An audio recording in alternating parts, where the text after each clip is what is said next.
సార్లు మోడీ నెగ్గుకు రాగలుగుతున్నా కేంద్రంలో దేశవ్యాప్తంగా, ఢిల్లీలో ఇంకా ఎందుకు మోడీ మార్క్ కనిపించట్లేదు, ఎందుకు చూపించలేకపోతున్నారు అనేది? అదే భారతీయ జనతా పార్టీ సంస్థాగత నిర్మాణ వైఫల్యం అనేది అక్కడ ప్రధానమైనటువంటి. మిగతా చోట్ల ఏంటంటే సంస్థాగత నిర్మాణంతో పాటు స్ట్రాంగ్ పాలిటిక్స్ చేశారు. బీజేపీ అక్కడ చేసిన తప్పు ఏంటంటే అమిత్ షా అతిపెద్ద రాంగ్ స్టెప్ ఢిల్లీలోనే వేశాడు. బలంగా ఉండేటటువంటిది పార్టీ అప్పట్లో. ఆ బలంగా ఉన్న పార్టీ వల్లనే 31 సీట్ల దాకా గెలుచుకున్నది.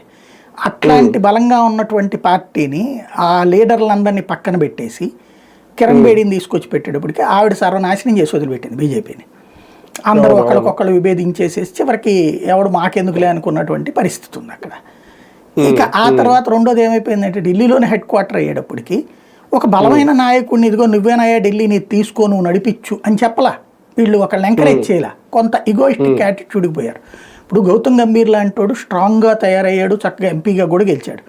అతనికి అప్పచెప్పచ్చు కదా, అక్కడ అప్పచెప్పలేదు.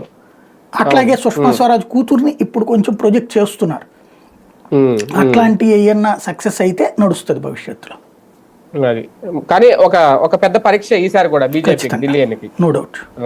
రైట్, చూద్దాం. మొత్తానికి మరికొద్ది గంటల్లో ఎన్నికలు జరగబోతున్నాయి. ఏం జరుగుతుంది, నిజంగా బీజేపీకి ఒక సవాల్ అవుతుందా లేదంటే